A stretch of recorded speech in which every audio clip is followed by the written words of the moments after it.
Entonces llegaste allá y te quedaste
Bueno, este día es especial porque nos acompaña Luis Alberto Arce Catacora, presidente del Estado Plurinacional de Bolivia. El presidente Arce es nuestro amigo, compañero, hermano. Él es fruto de un movimiento indígena, popular, democrático de Bolivia que demostró una nueva manera de gobernar en favor del pueblo y en favor, en especial, de los más pobres, de los marginados. Fue un gobierno surgido luego de dictaduras, de regímenes autoritarios, un gobierno que encabezó el presidente Evo Morales, un gobierno exitoso. Por más de una década, Bolivia creció más que en ningún otro país en el continente americano.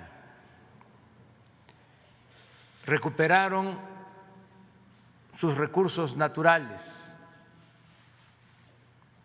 y, lo más importante, sacaron de la pobreza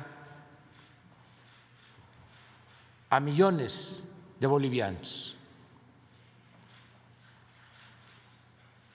Ese gobierno atravesó por una situación complicada. Se ejecutó en Bolivia una ruptura al orden constitucional. Se obligó al presidente Evo a renunciar y se estableció un gobierno de facto. Hubo acoso, agresiones. Nuestro país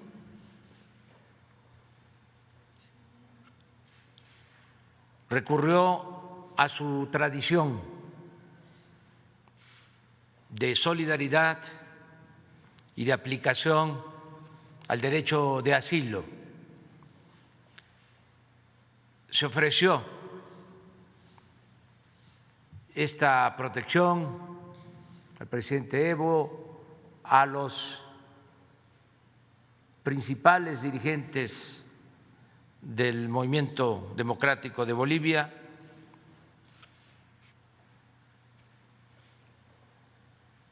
Se optó por resolver el problema, la crisis de Bolivia, por la vía democrática, a pesar de el acoso, de la polarización. El pueblo de Bolivia resolvió el conflicto de manera democrática, y yo diría ejemplar, porque en muy poco tiempo se restableció la legalidad y la gente salió a votar, y desde la primera vuelta ganó la presidencia Luis Alberto Arce Catacora, presidente del Estado Plurinacional de Bolivia, que actualmente nos acompaña. Lo invitamos porque mañana en Champotón, Campeche, en el marco de los festejos y celebraciones por los 200 años de nuestra independencia, se va a llevar a cabo un homenaje mañana en Champotón, Campeche, a la resistencia de los pueblos indígenas. Y nos da mucho gusto tener aquí al presidente Arce. Invitamos porque ellos representan la dignidad de todo un pueblo que lucha por la justicia, por las libertades, por la democracia y por hacer valer la soberanía de los pueblos y de las naciones. Bienvenido, presidente. Y vamos a pedirle que tome la palabra, que manifieste lo que considere y al terminar la intervención del presidente abrimos, como siempre, para preguntas y respuestas en esta conferencia mañanera. Adelante, presidente. Muchísimas gracias, presidente Andrés Manuel López Obrador, canciller de México, nuestro canciller que nos acompaña, al pueblo mexicano. Doble felicidad estar nuevamente acá en la República de México. Primero, por la invitación que nos hizo el presidente Manuel López Obrador para participar de la actividad que mencionaba cuando me antecedía la palabra. Pero segundo, es una felicidad venir a México, esta vez ya no en calidad de refugiado, de asilado, ante el golpe perpetuado en mi país en noviembre de 2019. Estuvimos acá tratando de acondicionarnos a la nueva vida que nos esperaba, hasta que fuimos convocados por nuestras organizaciones sociales como candidato a la presidencia por el Movimiento al Socialismo y PSP en Bolivia. Durante esos 2 meses que me ha tocado estar acá en México, he recibido muchísima solidaridad del pueblo mexicano. Cuando caminaba las calles de Ciudad de México, pasábamos como si fuéramos mexicanos, pero cuando hablábamos se notaba que éramos extranjeros y entablaba conversaciones con el pueblo, comiendo nuestras tortas en la calle, nuestros tacos en la calle con la gente compartiendo, y ellos me preguntaban lo que había pasado en Bolivia y recibía una absoluta solidaridad. También acá en México fui invitado a dar varias conferencias sobre lo que había sucedido, sobre lo que habíamos hecho en Bolivia con nuestro modelo económico, social, comunitario, productivo, que lo aplicábamos a partir del año 2006, con indicadores, como mencionaba nuestro presidente Manuel López Obrador, de crecimiento económico, pero también de importantes resultados en materia social. Redujimos la pobreza de pobreza extrema de 38% a 15%. Redujimos el índice de Gini, que mide la desigualdad, que juntamente con Brasil hacia el año 2005 era Bolivia uno de los países más concentradores del ingreso en pocas manos, con un indicador de 0,60, y lo bajamos a 0,48, es decir, en la región siendo de los últimos en tener el indicador más concentrador en realidad de ingreso en pocas manos, pasamos a ser la quinta economía, el quinto país mejor distribuido el ingreso. aumentamos la esperanza de vida en esos 14 años de nuestro gobierno. En Sudamérica, por ejemplo, Brasil, que es el que nos seguía en el aumento de esperanza de vida, lo hizo en cerca de 3 años, en ese periodo, 2006-2019, y nosotros habíamos reducido, o más bien, habíamos incrementado la esperanza de vida en 10 años durante todo ese tiempo. Los indicadores sociales eran muy buenos, la economía crecía y vino el golpe de Estado que nos dejó lamentablemente un país quebrado, un país técnicamente destrozado y que hoy nos toca reconstruir. Cuando volvimos a Bolivia, llegando del avión, todo lo contrario de lo que habíamos recibido acá en México. Acá en México, llegando el avión, en el avión, recibimos la solidaridad del gobierno mexicano, del pueblo mexicano. Solidaridad que nunca nos vamos a olvidar. Solidaridad que nosotros siempre vamos a mantener en un lugarcito especial en nuestros corazones, todos quienes hemos sufrido esa persecución política. Llegando al país decía todo lo contrario. Ni siquiera yo había hecho migración en mi país, ya estaba la policía esperándome con una citatoria. No se respetaron ahí debidos procesos, no se respetaron ahí derechos humanos.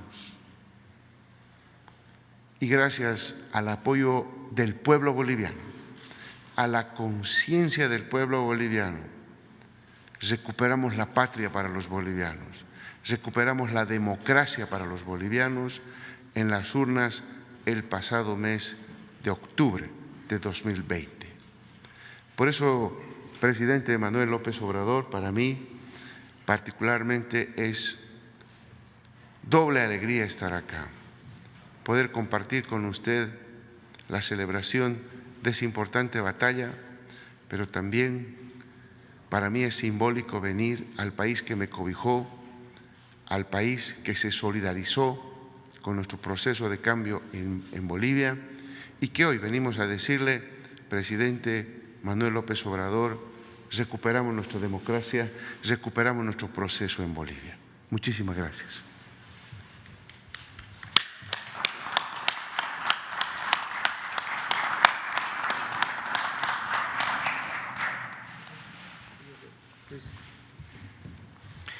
Pues si les parece, sí, empezamos.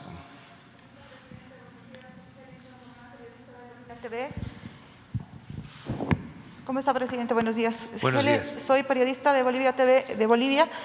Helen San Román, es un agrado estar en su país. Presidente, hacerle 2 consultas. ¿Qué significa restablecer para México principalmente estas relaciones bilaterales entre México y Bolivia? Y para el presidente Luis Arce también la misma pregunta. ¿Qué significa para Bolivia restablecer estas relaciones después de este golpe de Estado que ha habido en nuestro país? Muchas gracias. Bueno, para nosotros es muy satisfactorio el que se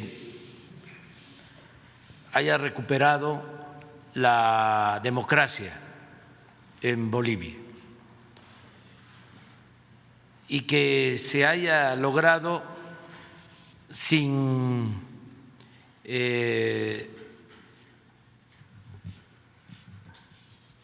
mucha violencia.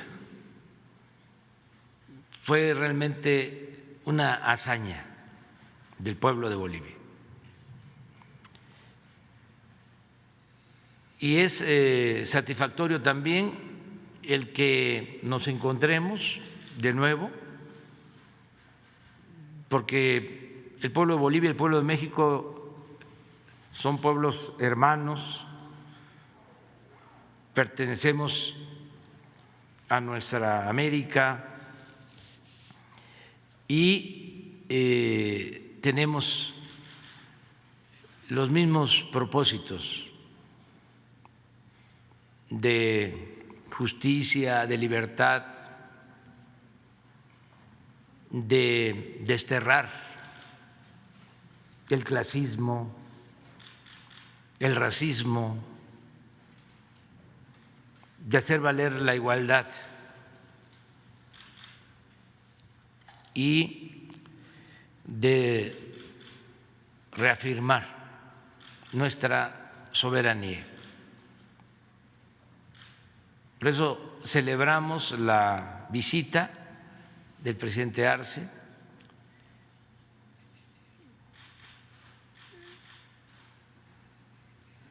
Repito, es admirable lo que hicieron durante la presidencia de Evo Morales en estos 3 indicadores: crecimiento económico, ejemplar, un promedio de crecimiento económico anual de 4.8%, y llegaron a tener una tasa de crecimiento en 2013 de 6.8%. Además, crecimiento económico sostenido. Lo segundo, que recuperaron sus recursos naturales.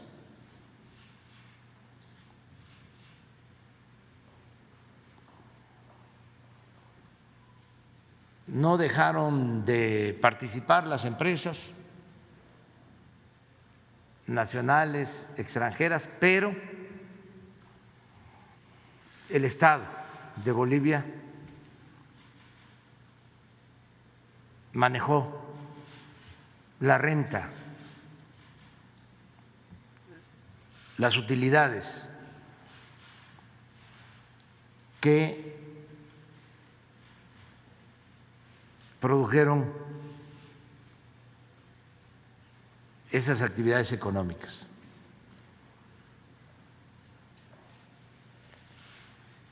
Y eso dio lugar a lo tercero,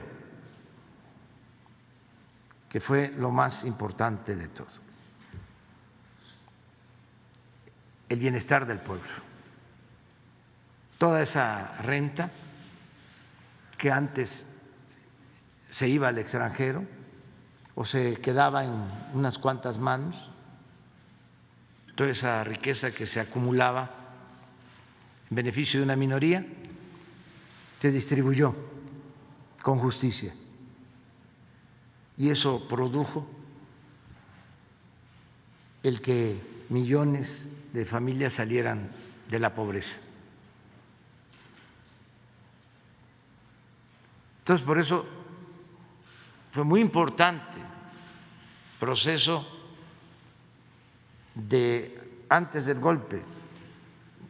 Incluso eso fue lo que llevó a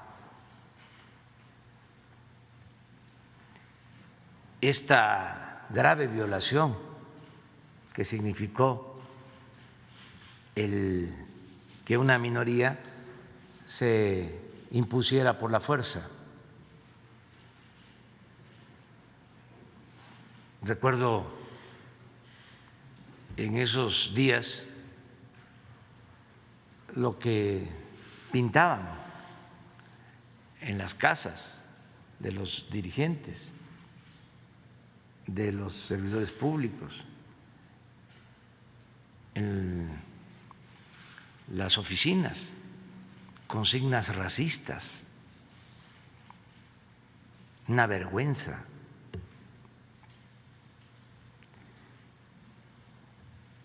Pero todo eso fue como una mala noche, como una pesadilla. Fue pasajero. y el pueblo de Bolivia resolvió por la vía democrática. Y ahora, a pesar del reto que significa la reconstrucción, con el apoyo de la gente, estoy seguro de que van a volver a recuperar el camino del crecimiento con justicia, con bienestar, porque el progreso sin justicia es retroceso. El modelo de Bolivia explica cómo es posible crear riqueza, porque no se puede distribuir lo que no se tiene, se necesita crear la riqueza, pero se tiene que procurar distribuir la riqueza, porque la riqueza no es contagiosa, tiene que participar el Estado para procurar que se distribuya y que se beneficie a todos. Ese es el modelo de Bolivia y fue exitoso y va a seguir siendo muy exitoso. Estamos muy contentos, la verdad, de estar aquí con el presidente.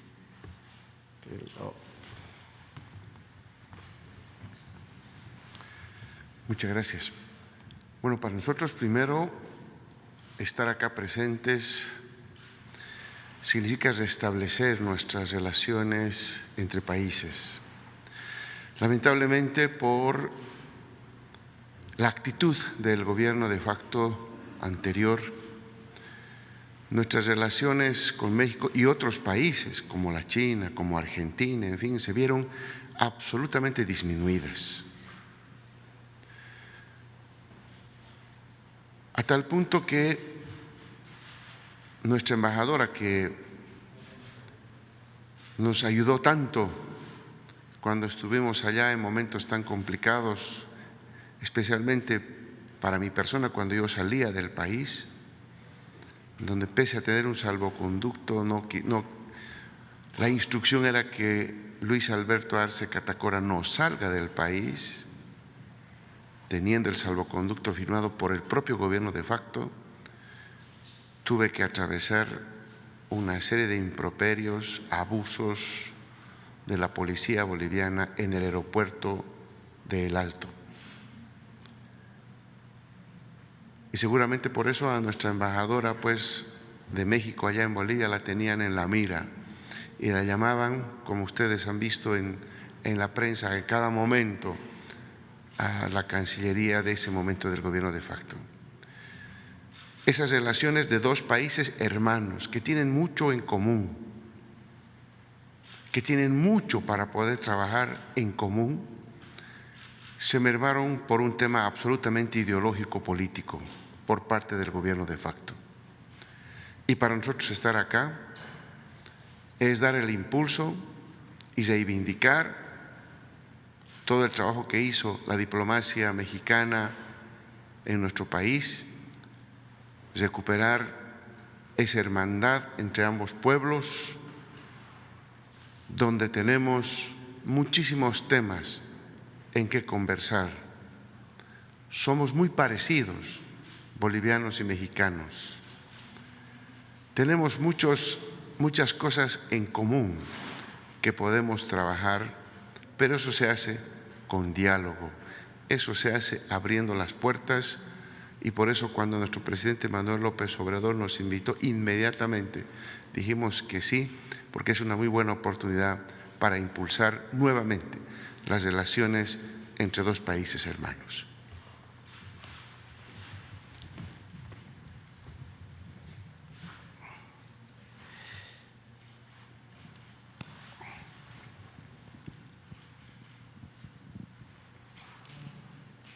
Buenos días, señor presidente. Christine Murray, de la Fundación Thomson Reuters. Esta semana publicamos una nota sobre la enfermedad de Chagas en México, una enfermedad parasitaria que puede agrandar el corazón y causar muerte súbita. Académicos estiman que hay entre 1 millón y 2 millones de casos en México, pero entre 2003 y 2020 el gobierno mexicano encontró menos de 12,000. Hace 2 semanas fui a pueblos indígenas en el municipio de Oxcutzcab, en Yucatán, y hablé con pacientes que habían sido diagnosticados con Chagas por investigadores. Es decir, saben que tienen Chagas, pero no han recibido ni un diagnóstico oficial del gobierno ni el tratamiento que les corresponde, y solamente está disponible a través del gobierno, de Senaprece, no se puede comprar en las farmacias. Hay muchos problemas distintos, entre ellos falta de capacitación de médicos, falta de pruebas proactivas y falta de conocimiento general de la enfermedad, ¿no?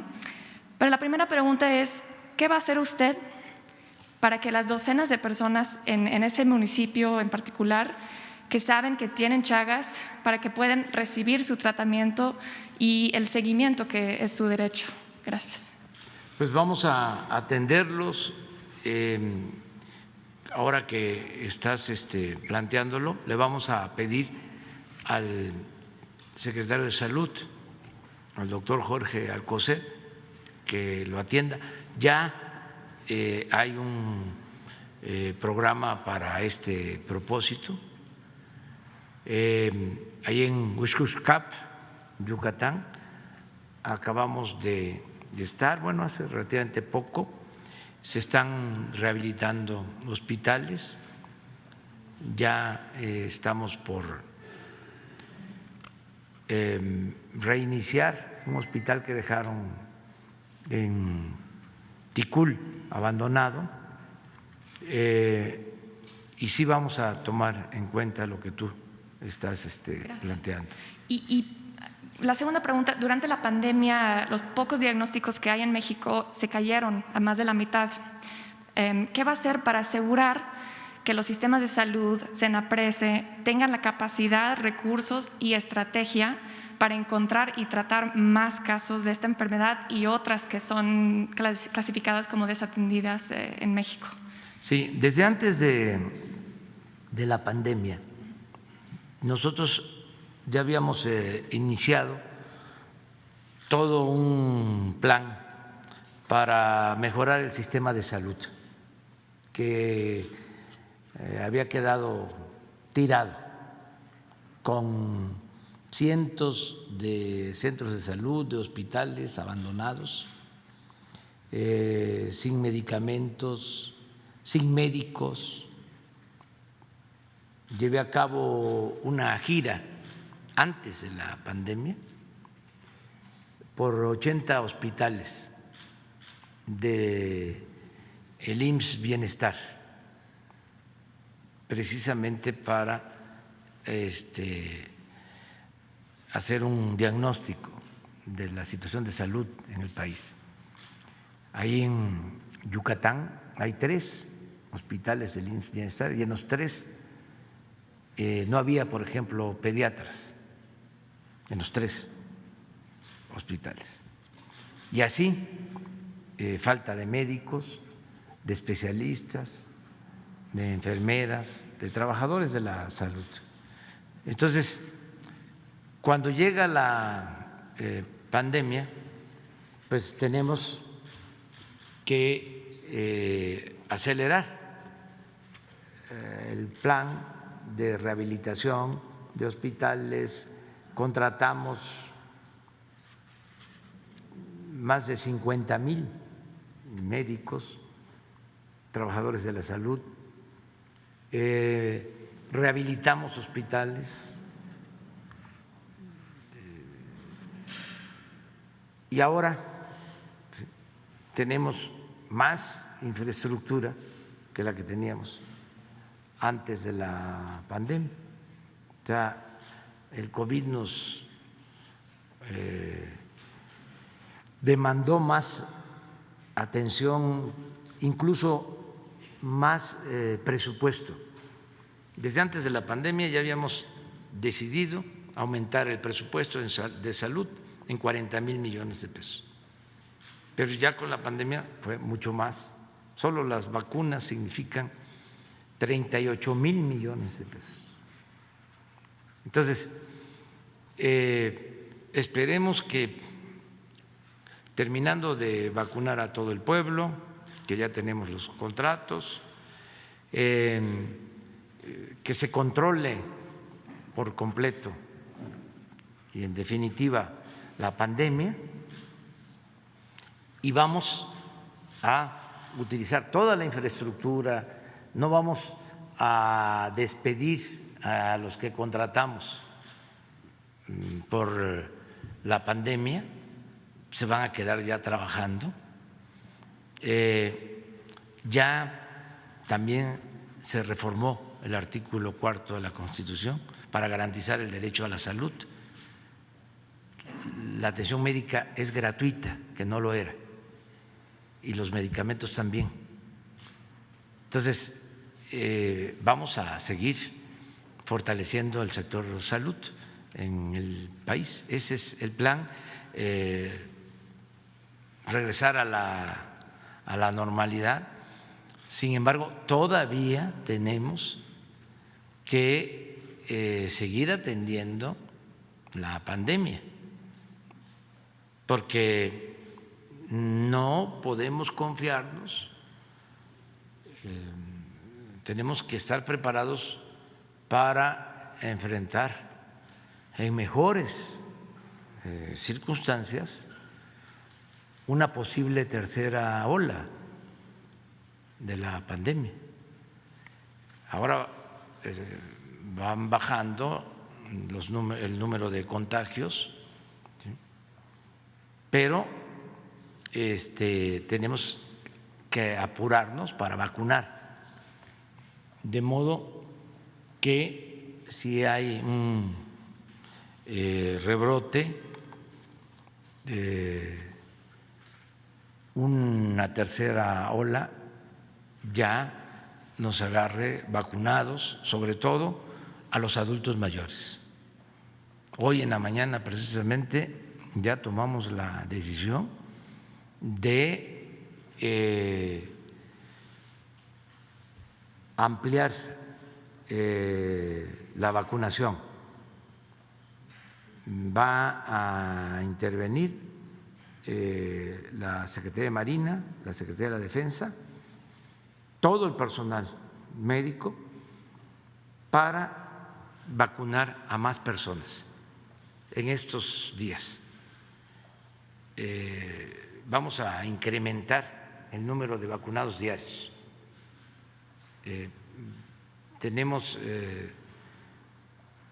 alrededor de 4 millones de vacunas disponibles y les vamos a aplicar pronto, y también el secretario Marcelo Ebrard me ha informado que a finales de esta semana, el domingo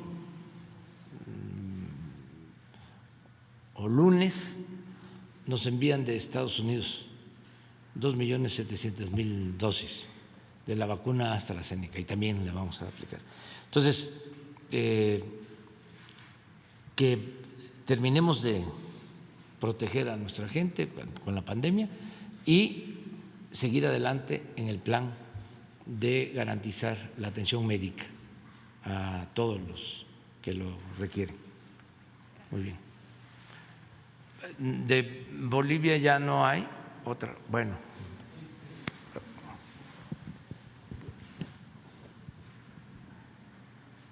Buenos días, presidente. Gracias. Hans Salazar, de Noticiero en Redes.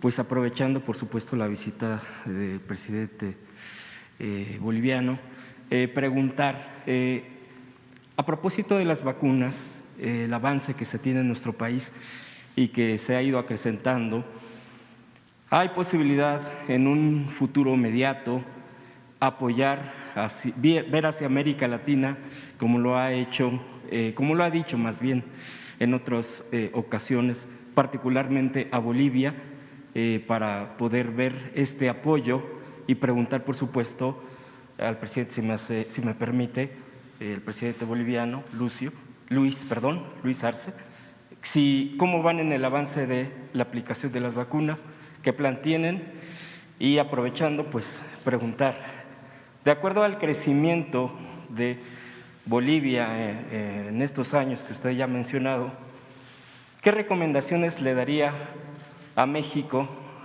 para poder tener este fortalecimiento en la economía? Ya ha habido avances, pero con la pandemia ha habido un golpe mundial a la economía. ¿Qué medidas podría recomendar a México de acuerdo a toda su experiencia que tiene? Bueno, acerca de la solidaridad con la entrega de vacunas a países que no tienen completo acceso a las vacunas. Nosotros presentamos en la ONU una resolución que fue aprobada casi por unanimidad para evitar el acaparamiento de las vacunas y que todos los pueblos, todas las naciones contaran con vacunas. Se creó este mecanismo COVAX que tiene ese propósito. Ya empezó a entregar la ONU a través de este mecanismo vacunas en países con población marginada, con población pobre, pero no es todavía suficiente. Tiene que hacer un esfuerzo mayor la ONU y los llamamos a eso, a que se apliquen, porque es muchísimo más el porcentaje de las vacunas que se están comercializando, ¿sí? De manera directa entre laboratorios y gobiernos, ¿sí?, que lo que distribuye la ONU. Es un porcentaje menor. Y estamos hablando de que todavía hay muchos países que no tienen una sola dosis de la vacuna para evitar el COVID. Entonces, en ese campo todavía hay muchas cosas que se tienen que hacer. En lo que corresponde a México, me gustaría que Marcelo Ebrard les explicara los acuerdos que tenemos, no solo con la ONU,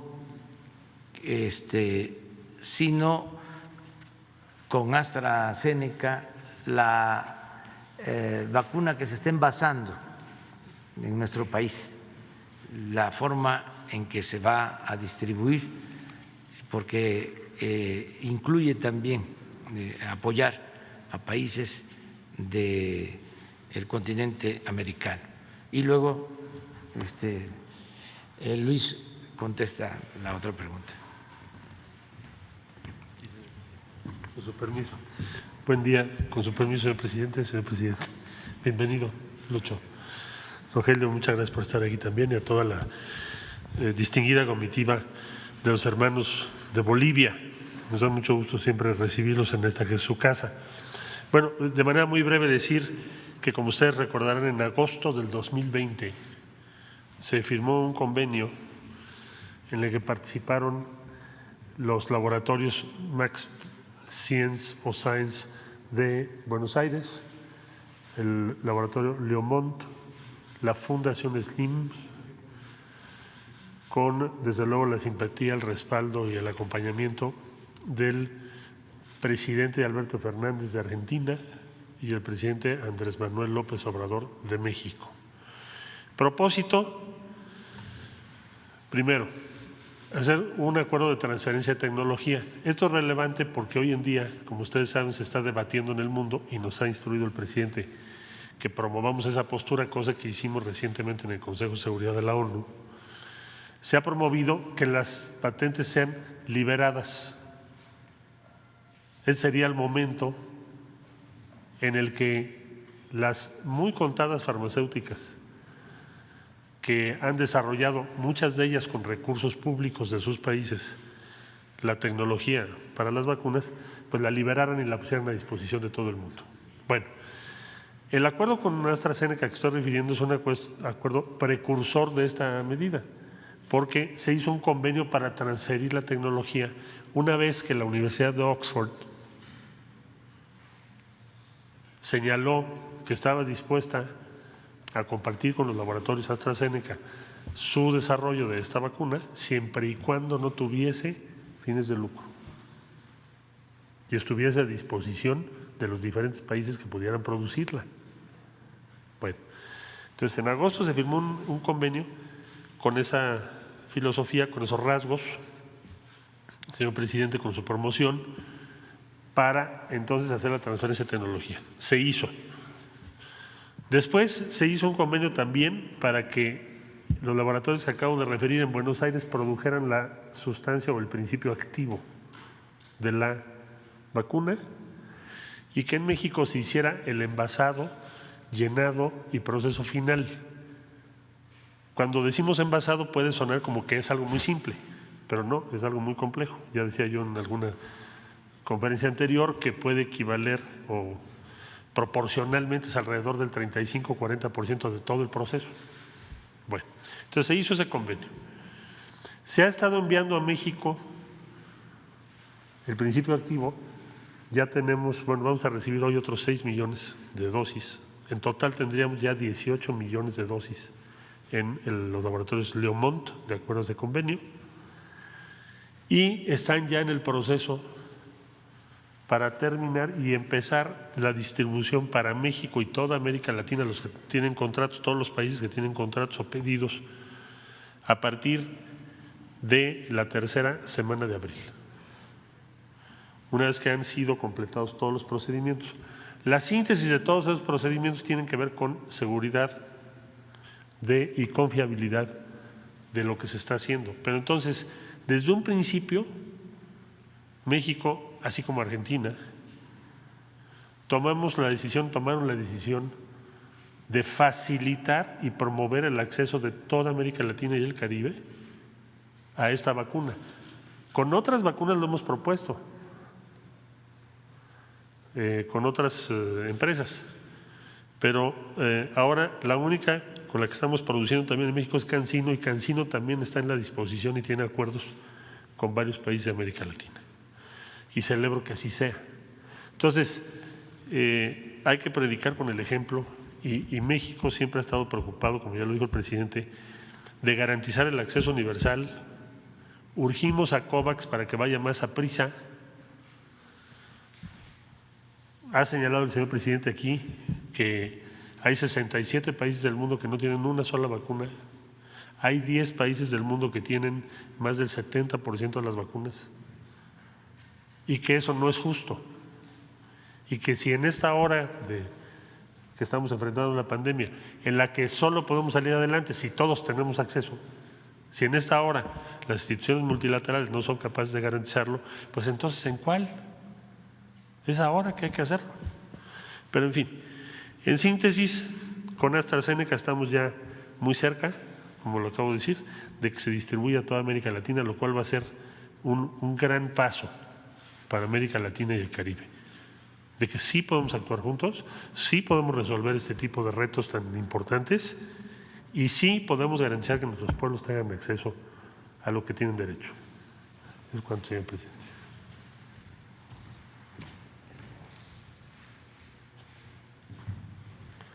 Muchas gracias por la pregunta. Bueno, primero empezar diciendo que cuando ingresamos al gobierno no se había suscrito ningún contrato de compra de vacunas. Nosotros ya desde mucho más antes habíamos iniciado contactos con la República Popular China, con Rusia para poder acceder a las vacunas y tuvimos que reaccionar muy rápidamente.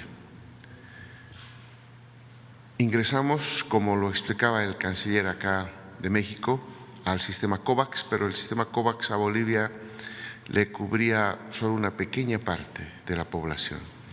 Así que nosotros inmediatamente tomamos contacto con los proveedores de la vacuna Sputnik V y la vacuna china para poder contratar y evidentemente todo el mundo estaba buscando las vacunas, era un bien escaso en ese momento en el planeta, así que hicimos todo lo que pudimos y logramos conseguir y ya hemos empezado primero en diciembre, nosotros no se había realizado desde nuestro punto de vista un manejo adecuado de la pandemia en Bolivia, no habían pruebas, no se hacían pruebas y por lo tanto si no hay pruebas uno no puede tener la seguridad de cuánto es el avance real de la enfermedad. Nosotros empezamos en el mes de diciembre ya, al poco tiempo de haber entrado al gobierno, compramos unas pruebas rápidas, unas pruebas antígenos nasales que tienen una alta correlación con el PCR para poder detectar primero quiénes estaban. Nosotros aplicamos una estrategia en Bolivia en 3 pilares. Uno, la detección para aislar y para medicar. Un segundo elemento es una coordinación, porque en Bolivia el tema de la salud se divide la responsabilidad en los 3 estamentos, lo que nosotros llamamos municipios, las gobernaciones departamentales y el gobierno nacional. Entonces rápidamente coordinamos con los 3 estamentos del Estado plurinacional y la tercera estrategia, el tercer pilar de la estrategia era vacunas. Vacunas que empezamos ya en el mes de enero, una pequeña parte que nos llegó y ya febrero y marzo hemos ido gradualmente incrementando.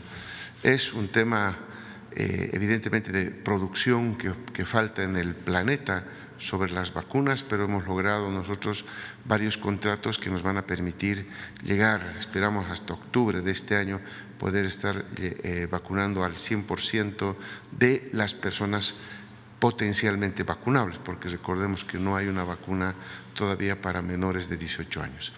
Por lo tanto, eso es lo que hemos hecho, ya estamos vacunando en Bolivia, hasta, como repito, no se había hecho absolutamente nada al respecto y nosotros ya estamos en esa vacunación. Con respecto a la segunda parte de la pregunta, bueno, en realidad nuestro modelo económico, nosotros creemos y lo hemos difundido así, no solamente en universidades latinoamericanas, sino en universidades europeas, norteamericanas. Estuvimos en Harvard, estuvimos en Chicago y estuvimos en varias universidades europeas también difundiendo el modelo, los pilares del modelo económico. Y nosotros estamos convencidos de que un país que tiene recursos naturales, un país que tiene potencial de generación de excedente económico, la clave de eso es la apropiación por parte del Estado del excedente económico y la redistribución en la población. La clave, que nosotros lo hemos comprobado, la hipótesis nuestra de trabajo hacia el año 2005, cuando todavía no estábamos en gobierno, donde planteamos al pueblo boliviano la opción del modelo económico nuestro frente al viejo modelo neoliberal, era pues básicamente generar excedentes económicos que en lugar de que el mercado sea el mecanismo de asignación, sea el Estado. ¿Y por qué el Estado? Porque se tenía que hacer una labor fundamental. El modelo neoliberal normalmente y en todo lugar hemos visto que genera concentración de ingreso en pocas manos. Es parte de la lógica del propio modelo económico neoliberal. Lo que nosotros tenemos que hacer, por lo tanto, somos la antítesis de ello, es la redistribución del ingreso. Y esa redistribución del ingreso no la va a hacer el mercado, lo hace el Estado. Por lo tanto, en nuestro modelo económico se genera el excedente económico, viene del gas, viene de la electricidad, viene de la minería, en fin, y eso el Estado se apropia del excedente y lo redistribuye entre la población con políticas redistributivas que llamamos nosotros los bonos, ¿no? Que son transferencias condicionadas que el Estado hace a la población. Nosotros debemos ser ahora el tercer o quinto país ya que tiene una renta universal, una pensión universal. Todos en Bolivia tienen una pensión que sale, una jubilación, no sé cómo la llaman ustedes acá, que sale de los recursos naturales, que parte de los recursos naturales se redistribuyen en toda la población, hayan aportado o no hayan aportado a la seguridad social. Por lo tanto, los que tienen seguridad social se benefician doblemente, pero aquellos que fundamentalmente en el área rural, nuestros hermanos campesinos que trabajan en el campo, los trabajadores gremiales, que nosotros los llamamos así, a la gente que vende en los mercados y que no tiene un empleo, no tiene ingreso fijo, cuando termina su vida útil no tiene ninguna pensión. Esta es la pensión que nosotros tenemos. Cuando yo veía las cifras del 2019, éramos el 5º país en el mundo y el primero en los países en desarrollo que tenía una pensión universal. Esa pensión universal es parte de la redistribución del ingreso que tuvimos nosotros en nuestro gobierno. Por lo tanto, el modelo es sencillo. Generar excedentes, el Estado se apropia, se redistribuye en la sociedad y conformamos una sociedad más igual. Una sociedad más igual, y ahí está la hipótesis, crece más rápidamente, ¿no? Y esa es una de las explicaciones por qué en Estados Unidos, en Europa, en este momento, el crecimiento es sumamente lento. Y ha habido varios trabajos de investigación que se han publicado a nivel internacional de cómo tanto en Estados Unidos como en Europa ha habido grandes concentraciones de ingresos en pocas manos. Cada vez hay más y más ricos y cada vez más ricos, y cada vez empieza a recrudecer la pobreza en estos países. Por lo tanto, la antítesis nuestra es redistribuir el ingreso para generar un crecimiento sostenido, equitativo y dar oportunidades a todos.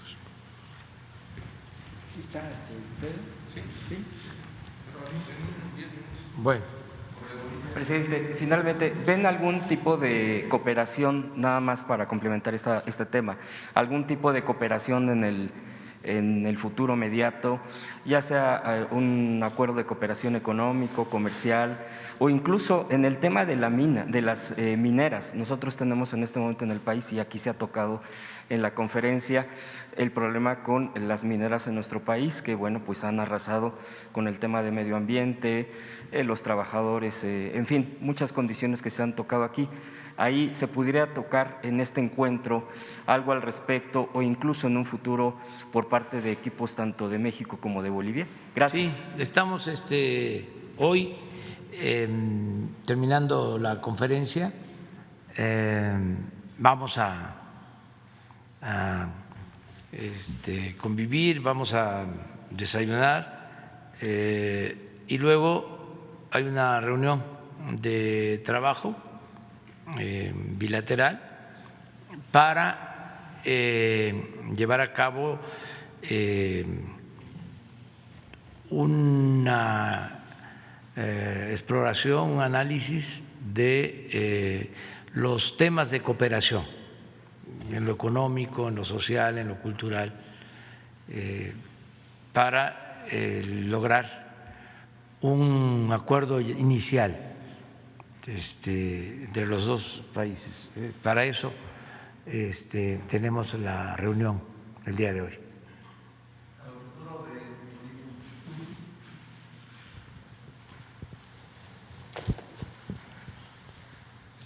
Gracias. Buenos días, Ernesto Ledesma de Rompeviento TV. Es precisamente sobre el tema de la minería. Y quisiera hacer esta pregunta para ambos mandatarios, si me lo permite, el presidente Arce también y usted, señor López Obrador, que tiene que ver con el litio. México pues está ya catalogado como el 7º país con litio en el mundo, y el presidente López Obrador, desde que tomó posesión, pues ya impidió que se dieran más concesiones a mineras.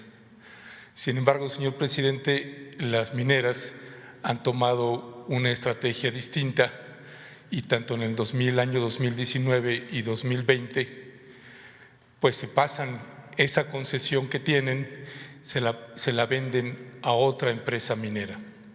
Les leo un pequeño fragmento de una investigación que hizo la doctora Violeta Núñez, que dice: en el 2019, la empresa Ganfeng Lithium, la mayor productora del mundo de litio, adquirió el 22.5% del proyecto Sonora Lithium de la empresa Bacanora Lithium, que es de Inglaterra, que tiene una concesión de más de 100,000 hectáreas en el estado de Sonora.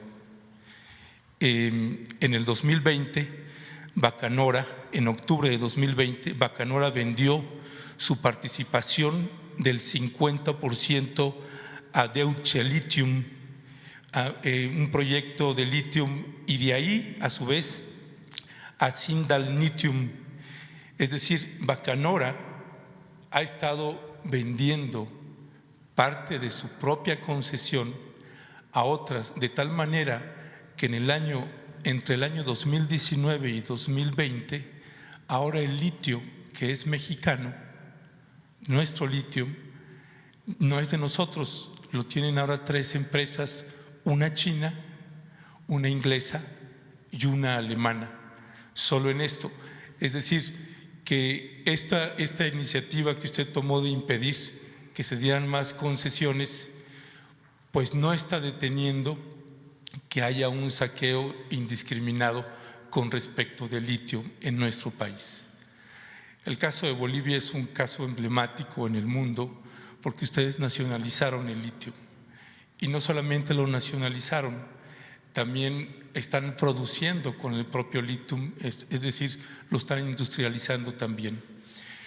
La pregunta que sería para usted, señor presidente Arce, sería: ¿qué beneficios ha tenido para Bolivia el hecho de que se haya nacionalizado el litio y en qué se traduce en términos de ingresos económicos para los bolivianos y que a su vez, como bien lo señalaban hace un momento, pues se distribuye ese ingreso, se canaliza ese ingreso a programas sociales? Para tener una dimensión, y particularmente para los mexicanos y particularmente para las empresas que se oponen a esto y que luego le hacen una guerra ahí al gobierno del presidente López Obrador, ¿cómo se benefició el hecho de haber nacionalizado el litio? ¿Cuál es la dimensión de eso para tener un espejeo en lo que toca a nuestro país? ¿Y cuál sería su valoración de esta estrategia que ahora manejan las empresas, que aunque no haya concesión, ellos la están concesionando? Luis. Gracias, presidente. Bueno, en realidad fue justamente uno de los objetivos del golpe de Estado.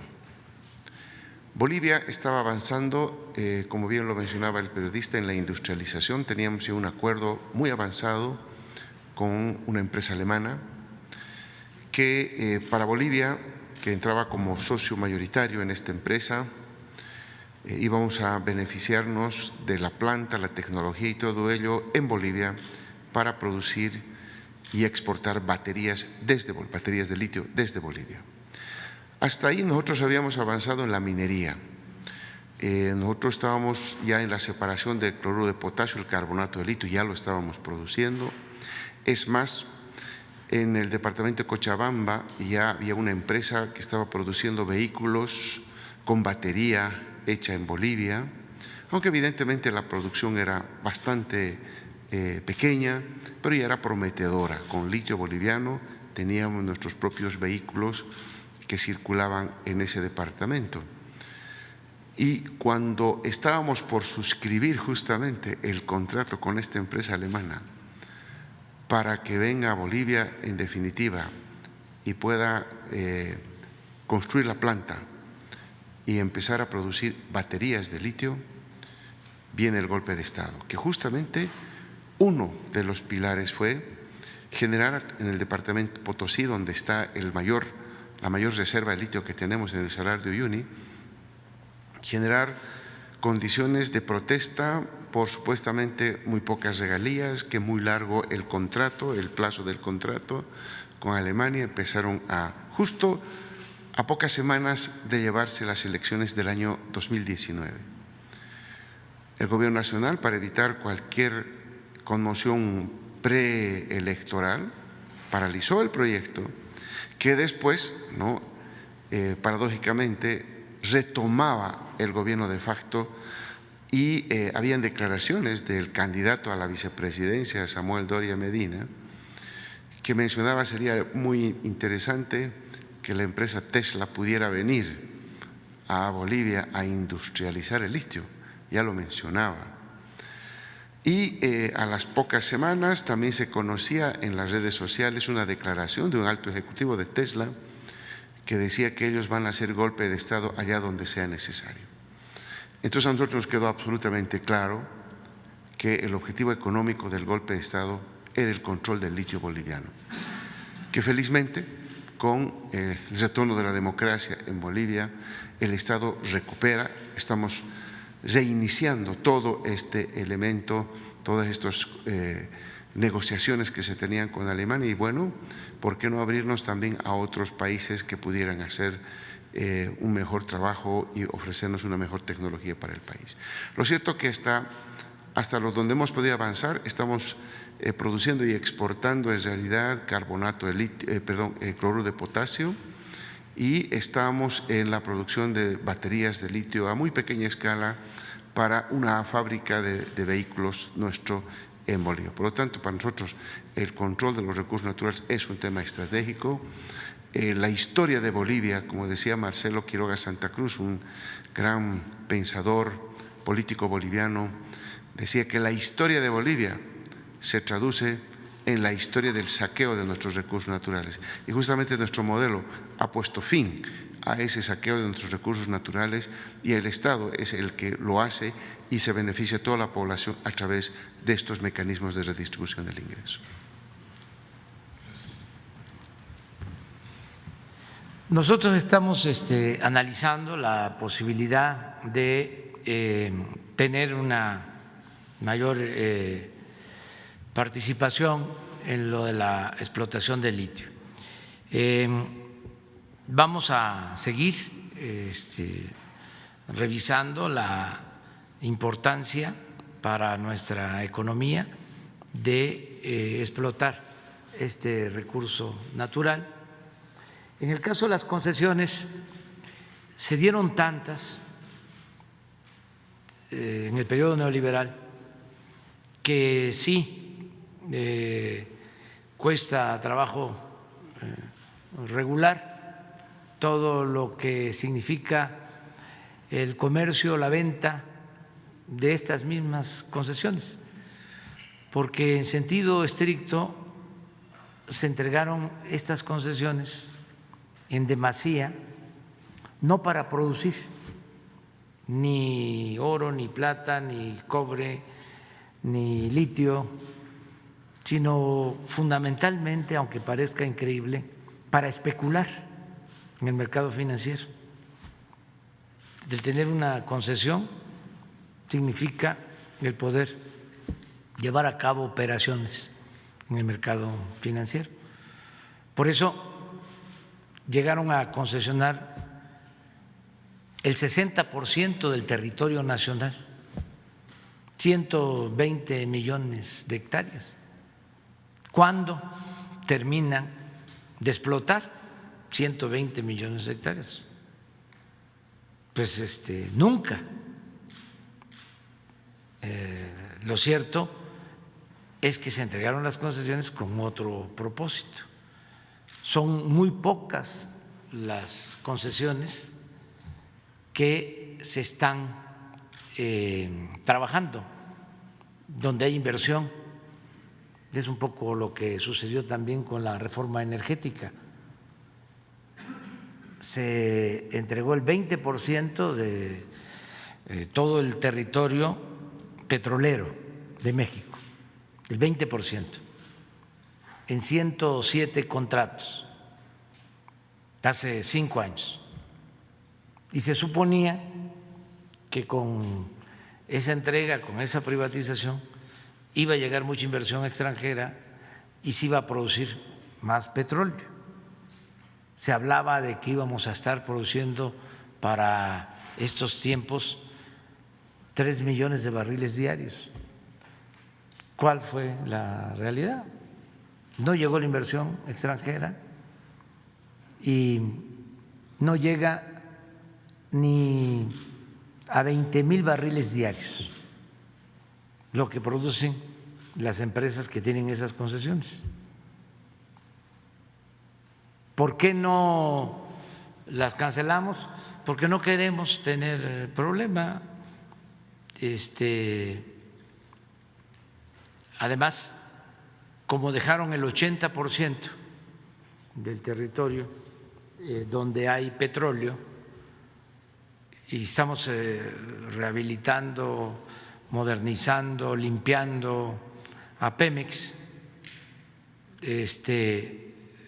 pues en ese 80% estamos explorando y produciendo petróleo. Además, hay una cosa muy importante que tiene que ver con los recursos naturales. Nosotros ya tomamos la decisión de no producir más allá de lo que necesitamos para el abasto de nuestro mercado interno. O sea, vamos a cuidar este recurso que no es renovable. Vamos a conservarlo y a dejar la herencia a las nuevas generaciones, porque no es solo de nuestra generación, es de las que vienen. Entonces, no vamos a sobreexplotar. Se llegó a producir en 2004, 2003, 2004, 3.400.000 barriles diarios de petróleo. Ahorita estamos a la mitad. Lo que vamos a extraer de petróleo va a ser la mitad aproximadamente de lo que se extrajo durante el sexenio de Fox. Y esto tiene que ver con la protección del medio ambiente. Lo digo porque ahora que se aprobó la ley eléctrica, se argumentó mucho de que las empresas cuidaban el medio ambiente y estaban generando energía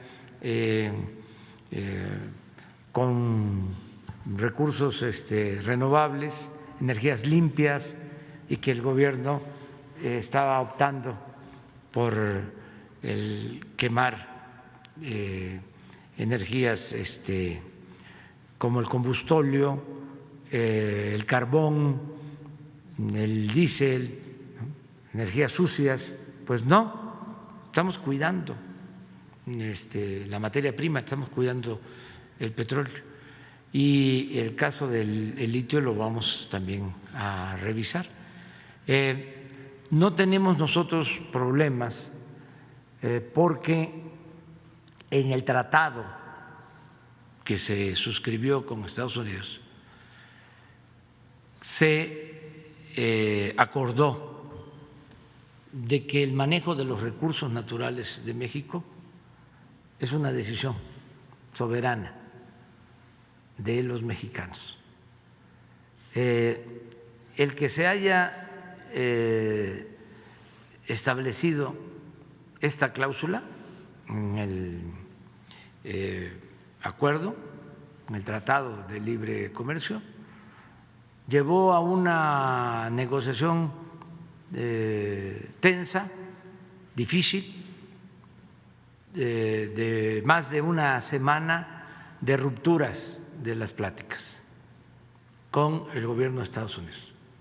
Afortunadamente se aceptó nuestra condición y no están comprometidos los recursos naturales de México.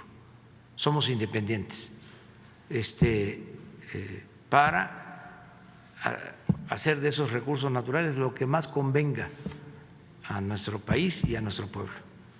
Gracias, señor presidente. Antes de pasar sí, ¿va a pasar algo? Sí, ¿nos alcanza para? Sí, después. Sí, sí, para cerrar y antes de pasar a mi siguiente punto, es precisamente sobre la ley minera, que esta ley minera, que en la revisión textual de la ley minera, que contraviene el artículo 27 constitucional, pues también es posible derogar, suspender las concesiones, según señala el artículo 43, que dice: el derecho para realizar las obras y trabajos previstos por esta ley se suspenderán cuando estos pongan en peligro la vida o integridad física de los trabajadores o de los miembros de la comunidad, o causen o puedan causar daño a bienes de interés público, afectos a un servicio público o de propiedad privada. Si la vista de inspección que en su caso se practique revela peligro o daño inminente, la Secretaría dispondrá de inmediato la suspensión provisional de obras y trabajos, al igual que las medidas de seguridad para adoptarse dentro de un plazo que se fije. Hay varios artículos a partir del 43, 44 y 45 que es nada más una sugerencia que se pueda revisar, porque precisamente esta ley minera, si usted lo expone como ha expuesto otros temas, el artículo, por ejemplo, 6º, 13º y 19º de la ley minera, es decir, cómo afecta a nuestra nación, es un despojo a la nación esa ley minera. Si se revisara y ustedes, incluyendo la nacionalización del litio, señor presidente, con el respaldo popular que usted tiene, créame que habríamos millones de mexicanos respaldando un planteamiento de esta naturaleza, porque es precisamente los proyectos mineros quienes más muerte han generado a pobladores que se han opuesto a eso. Es nada más para complementar esta parte. Sí. Nosotros vamos a seguir garantizando que no se destruya el territorio, que se cuiden los recursos naturales y que se cuide la vida. No se van a entregar nuevas concesiones, y también decir que en el tiempo que llevamos se han cancelado concesiones, pero no por decisión de la autoridad, sino porque los que tenían estas concesiones y antes no pagaban impuestos, aunque la ley les demandaba que pagaran impuestos, siempre lograban que se les condonaran los impuestos. Como ahora ya no hay la condonación de impuestos porque está prohibido por la Constitución, que esa fue una de las reformas que se llevó a cabo, ahora esas concesiones las están devolviendo y se están recuperando para la nación. Es un proceso que se ha venido dando desde que llegamos al gobierno. Ahora hay menos superficie concesionada porque, como no pueden evadir el pago de impuestos, prefieren entregar las concesiones. Pero ese es otro asunto. Muy bien, vamos al aeropuerto. Luis, aquí los lunes, martes y ahora están llegando vacunas y causan pues mucha satisfacción en el pueblo, porque es proteger a la gente, y ahora nos están llegando vacunas. Es el doctor Pedro Centeno. ¿Qué nos informas? Gracias, señor presidente. Buen día tenga usted. Saludo al presidente Luis Alberto Arce. Estamos aquí en el aeropuerto de la Ciudad de México, señor, recibiendo el embarque número 20, es el vuelo 34. Hoy en este lote que está observando usted, están llegando 170.625 vacunas de Pfizer y nos dan un total en el país de vacunas que han llegado de 9.758.845 vacunas para continuar con la vacunación en nuestro país. ¿Es cuánto, señor presidente? Muchas gracias, Pedro. de modo que ya estamos por llegar a 10 millones de dosis. Sí. Así es, señor. Prácticamente mañana llega 1 millón de Sinovac y con eso estaremos rebasando los 10 millones, señor presidente. Muchas gracias, Pedro. Muchas gracias. A la orden, señor. Buen día. Esto es muy importante, el que sigan llegando las vacunas. Para información de Luis, nuestro invitado especial, presidente de Bolivia, hemos logrado buenos acuerdos con las farmacéuticas. Esta farmacéutica Pfizer ha cumplido con los compromisos, el contrato que suscribimos con ellos, se han portado bien. Solo 3 semanas suspendieron la entrega porque decidieron ampliar sus plantas, pero este laboratorio ha estado a la altura de las circunstancias, ha cumplido. Y también AstraZeneca y los gobiernos se han portado muy bien. Los gobiernos de la República Popular de China nos están ayudando. Junto con Pfizer son las 2 vacunas, ¿no?, que más han llegado. Incluso ya en el caso de China se está envasando la vacuna CanSino, que tiene la ventaja de requerir poca refrigeración y es una dosis, o sea, es una inyección y nos ayuda mucho para el medio rural, para vacunar en una sola vez para el medio rural.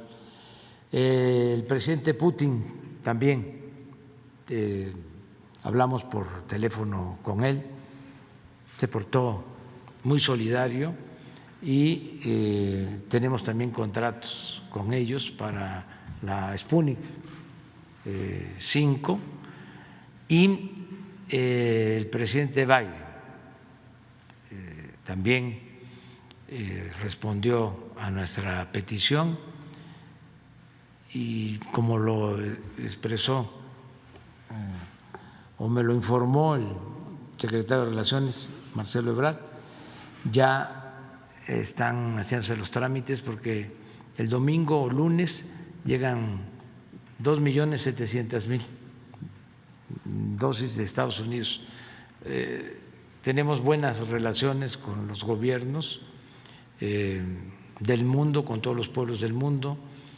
Esa es la política exterior de México, sustentada en el artículo 89 de nuestra Constitución, que establecen los principios de no intervención, de autodeterminación de los pueblos, solución pacífica de las controversias, y vamos muy bien en nuestras relaciones internacionales.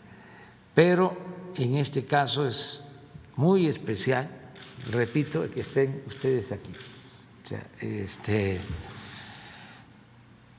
se puede decir religiosamente que fue un milagro, se puede decir en lenguaje laico, que se trató de una hazaña del pueblo de Bolivia, el que estén ustedes aquí, presidente. Me decía Luis de que ya tenía el salvoconducto y no podía salir, lo que ya explicó, y estuvo a punto de no salir. Imagínense, lo que hubiese sucedido. Por eso la importancia de nuestra política exterior, que se la debemos a nuestros antepasados, desde el presidente Juárez, con su principio de respeto a los derechos ajenos para conseguir la paz, hasta la política de protección, de apoyo a perseguidos del presidente Cárdenas, ejemplar, y luego a otros gobiernos. Yo quiero también aquí aprovechar para hacerle un gran reconocimiento, ya lo hicimos, pero volver a destacar la labor de nuestra embajadora en Bolivia, que nos va a acompañar el día de hoy, porque ella fue fundamental en toda esta actuación del Gobierno de México. También agradecerle mucho a las Fuerzas Armadas de nuestro país, porque recibieron la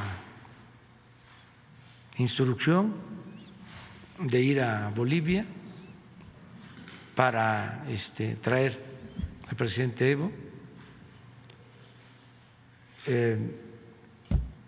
Lo hicieron en circunstancias también difíciles, porque no se portaron tan bien algunos gobiernos del Cono Sur.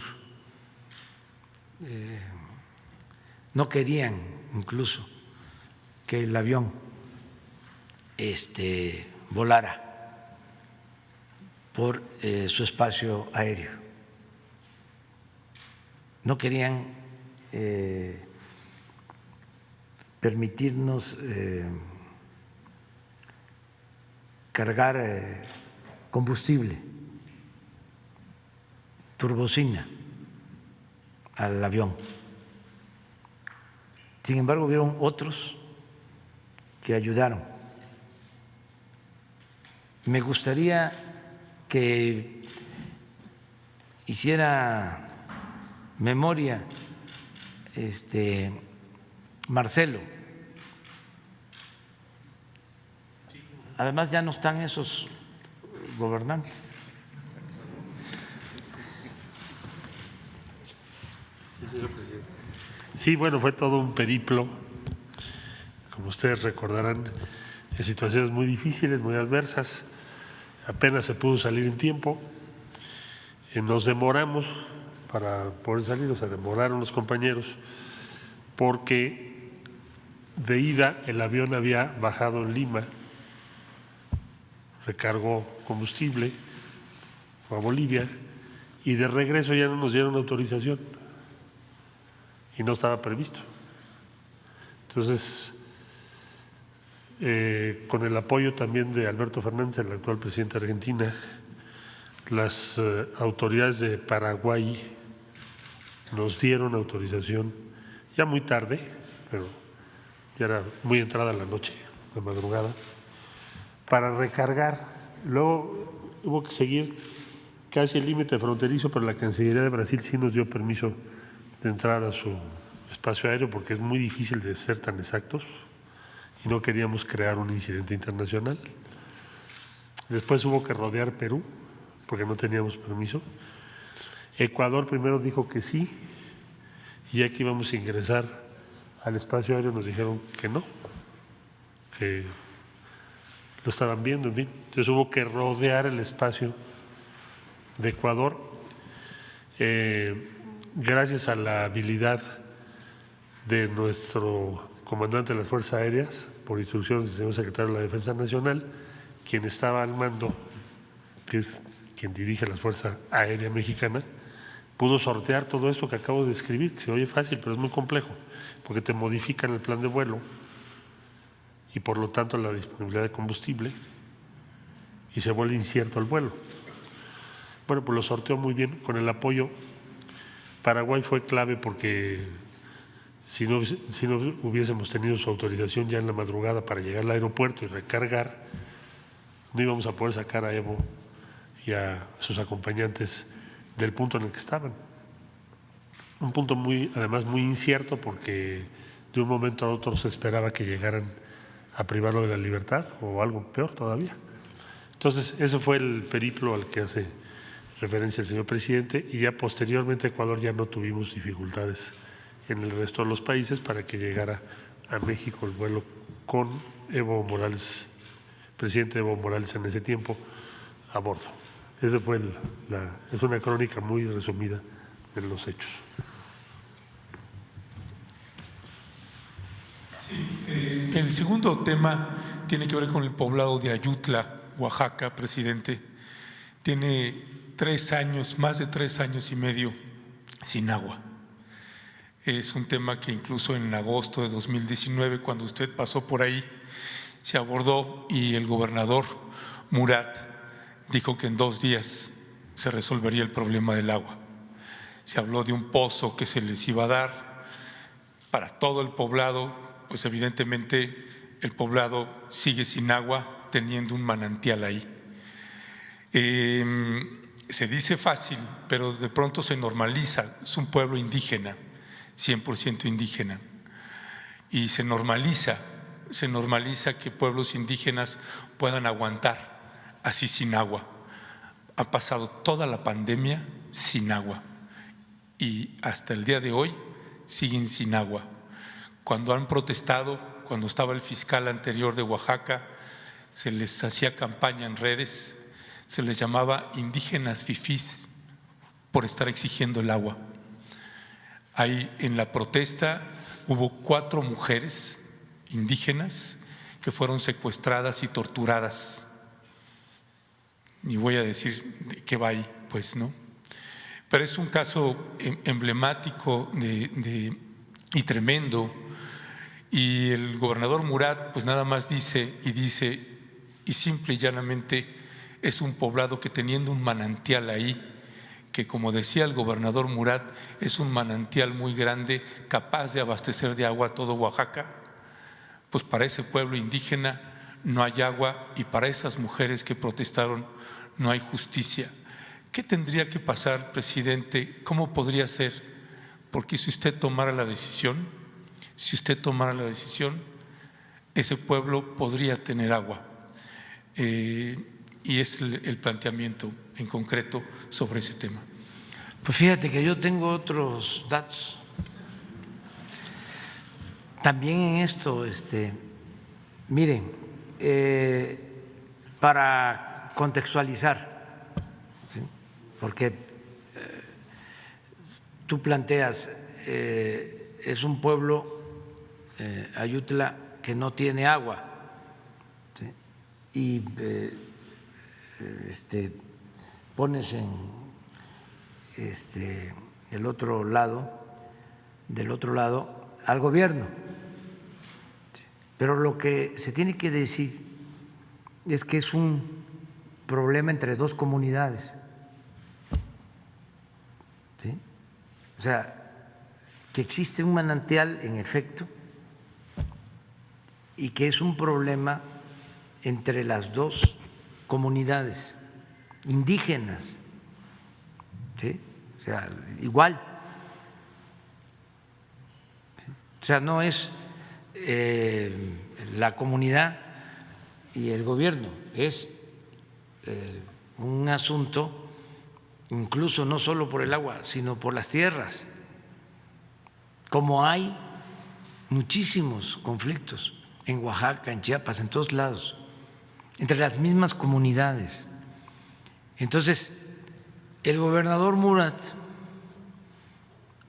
ha estado allá buscando la conciliación para llegar a un acuerdo. Sin embargo, no se ha podido que todos en la comunidad de Ayutla acepten las condiciones para el acuerdo. vamos de todas maneras a pedirle al gobernador Murat que nos informe, porque no es un asunto, repito, que no hiciste mención a que es una confrontación entre comunidades por el agua y por la tierra. Sí, pero sí conozco el caso. Sí. Y el punto es que el gobernador Murat ha ido en 2 ocasiones a inaugurar el pozo. Sí. Y siguen sin agua. Y con respecto de lo del conflicto, usted maneja, está haciendo el mismo trato con el caso de Chiapas, con el caso de Aldama, y lo está homologando con este. Y acá, en esos 2 casos de Ayutla y el de Aldama, se repite el mismo planteamiento. Hay un grupo paramilitar, un grupo armado, y el punto fundamental en este caso de Ayutla es cómo garantizar que tenga agua, sí, porque un poblado completo no tiene agua. Y si usted me dice, bueno, pues es que es un conflicto intercomunitario, pues hay un grupo armado y el otro poblado no está armado, no hay confrontación, simple y llanamente detienen el agua. El punto es, ¿entonces se van a quedar sin agua en Ayutla? No, hay que buscar la solución, pero no es un asunto maniqueo. Exacto. O sea, de buenos y de malos. No, o sea, no. Es un conflicto entre 2 comunidades que hay que buscar un acuerdo, ¿sí? Porque los otros no son malos, ¿sí? Tienen sus razones y hay que escuchar a todos. Estamos hablando, ¿sí?, de comunidades pobres, ¿sí? Ahí no hay caciques o oligarcas, ¿sí? No existen, ¿sí? Son comunidades que tienen las mismas características en lo económico, en lo social, ¿sí? Entonces, tenemos que buscar siempre la conciliación, ¿sí? Siempre la conciliación entre ellos. Y sí, el gobernador está haciendo todo lo que puede para resolver el problema. Y tengo incluso entendido que ya un número considerable de pobladores de Ayutla están aceptando llegar a un acuerdo, pero hay un grupo, ¿sí?, que no quiere que se arregle el asunto. ¿Quién le da esa información, presidente? Pues yo ando siempre en los pueblos. No, usted estuvo en el 2019 no, pasando por Ayutla. No, he estado constantemente, porque ahí estamos construyendo caminos y constantemente estoy allá. O sea, no me malinforman, Sí. no lo permito. Entonces, lo que yo sí creo, ¿sí?, es de que se tiene que buscar un acuerdo, pero tomar en cuenta todo lo que realmente sucede. Ya me estoy apoderando del micrófono. No te preocupes. Sí, mire, para eso es nada más es un tema que ahí necesitan agua, y la respuesta que usted está dando, desde mi punto de vista, ojalá me equivoque, es que va a pasar otro año sin agua. Ese poblado ya se está de Ayutla. resolviendo. Y incluso ofrecemos que mañana, ¿sí?, vamos a presentarte un informe aquí, lo vamos a presentar a la gente. Gracias. O sea, pero ¿Mañana va a estar quiero de viaje? mañana en Campeche, y no en Campeche, porque hoy mismo, ¿sí?, le vamos a pedir un informe, no solo al gobernador, sino al presidente municipal de Ayutla. ¿Podría ser el viernes aquí? Mejor, para que yo pueda estar. Sí, Sí. Sí, pero nada más es el informe. Sí. Sí, de Es acuerdo. factible, muchas gracias. Sí. El tercer tema, presidente, es el caso de ejecución extrajudicial. La ejecución extrajudicial, la primera en su gobierno, perpetrada por el ejército mexicano, hoy hace 9 meses en Nuevo Laredo, Tamaulipas. Hace 2 días se abordó aquí ese tema sobre una familia que está aquí acampando, el papá y la madre del joven que fue ejecutado y la primera desaparición forzada. Hay videos donde se ve el ejército, se publicaron el año pasado, obtuvimos los videos originales y obtuvimos también ya las fotografías del joven Damián que fue ejecutado por el ejército mexicano y está atado de los pies. Está golpeado, era un joven que había sido secuestrado y torturado. Están las imágenes audiovisuales y fotográficas. Esta familia lleva 1 mes de campamento aquí y nadie les atiende. No, sí se les ha atendido. La Fiscalía General de la República, la que está ubicada en Nuevo Laredo, se declaró incompetente y lo pasó para acá. Y acá, la Fiscalía de aquí lo vuelve a canalizar para allá. Me llamó la atención, presidente, que hace 2 días que se abordó ese tema, aquí estaba el secretario de la Defensa Nacional.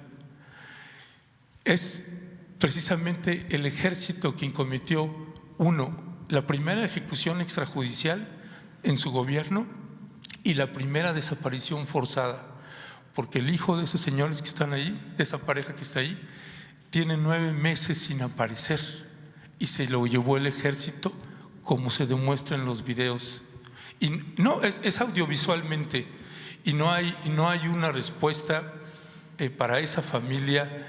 Los tienen, el ejército dice, les dijeron del ejército que díganle a la Comisión Nacional de Derechos Humanos que nos mande un exhorto, y nosotros respondemos, y no hay respuesta de la Secretaría de la Defensa Nacional qué unidad militar de combate era, por ejemplo, ¿no? Sí, pero se va a informar sobre eso y tampoco comparto tu punto de vista, con todo respeto.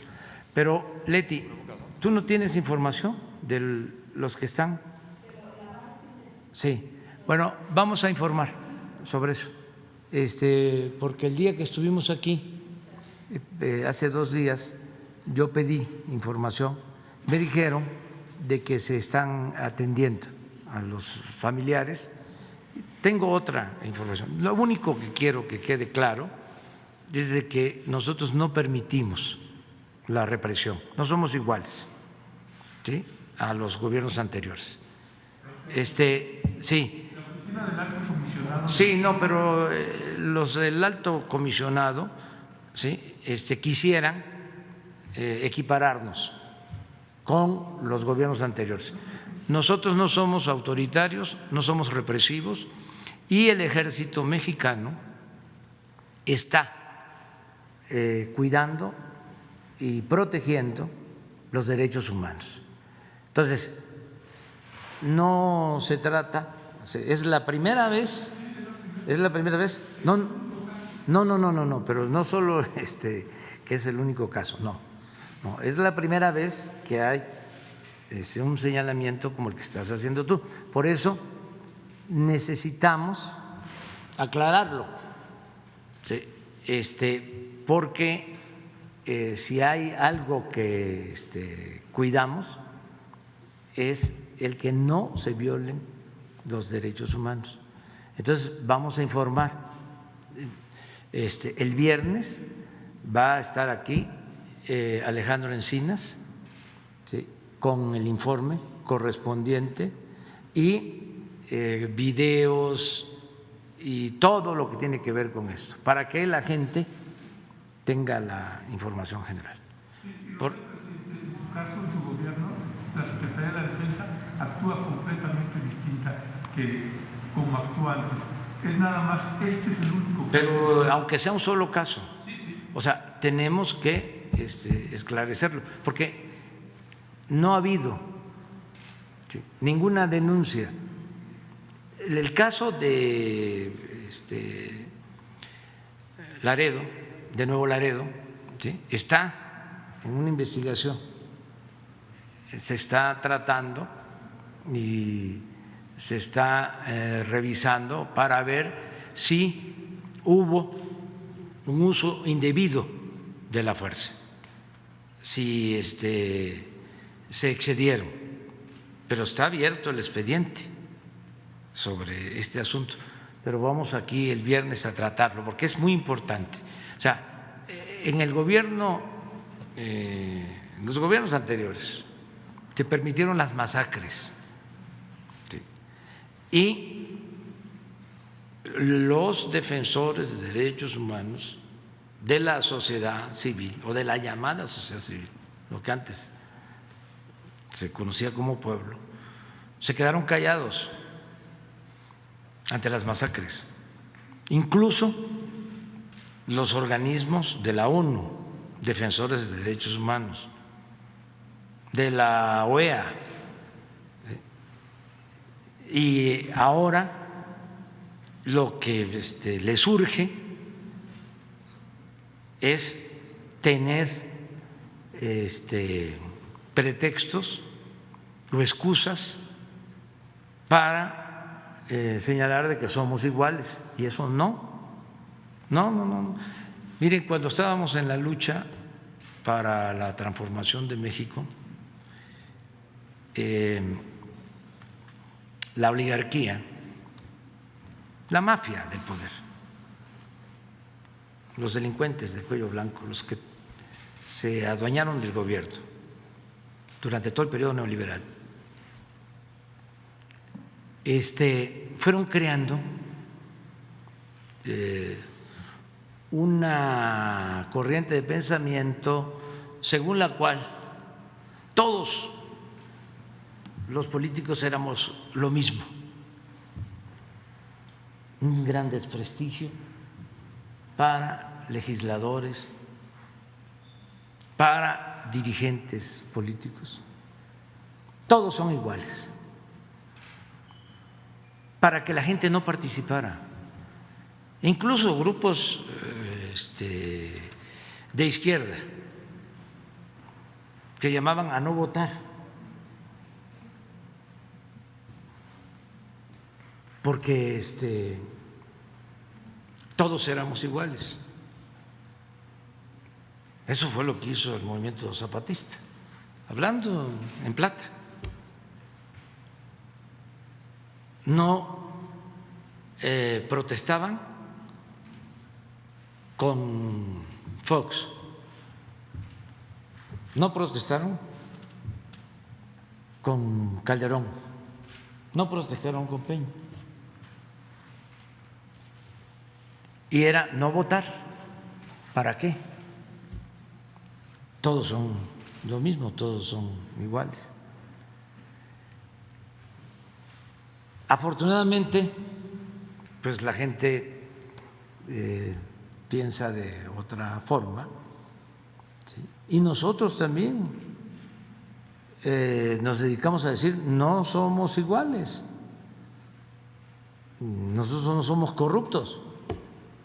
Yo llegué a decir en la campaña, me pueden llamar peje, pero no soy lagarto, no somos iguales. Entonces, ya en el gobierno, quienes no creían que se podía llevar a cabo una transformación por la vía pacífica y por la vía electoral, se quedaron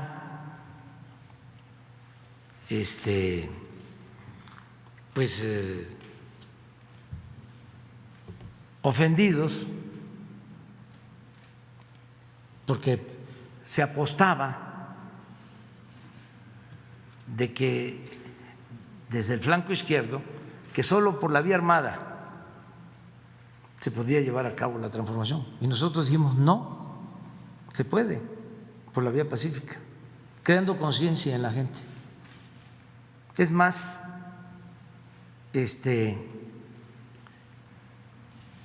así se asegura de que no haya traiciones hacia adelante, porque cuando se trata de un grupo, una vanguardia, ¿sí? Y no es la toma de conciencia de un pueblo entero, esa vanguardia se puede echar a perder, como ha sucedido en países donde incluso han habido movimientos armados, guerrillas, y han tomado el gobierno y han llegado y han hecho malas cosas y han generado una gran decepción en el pueblo. Después de muchos sacrificios y de pérdida de vidas humanas, nosotros apostamos a la vía pacífica y a llevar a cabo una revolución de las conciencias, y esto se logró. Entonces, quienes no pensaban de esa manera,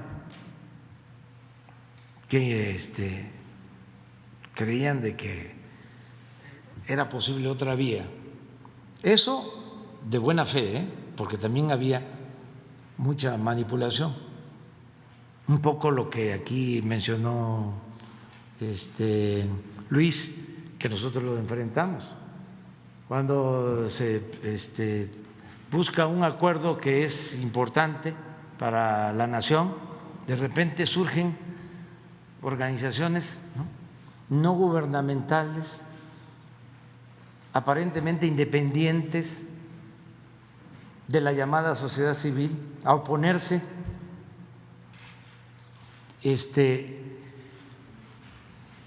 que de una u otra forma reciben apoyos de transnacionales y hasta de gobiernos extranjeros.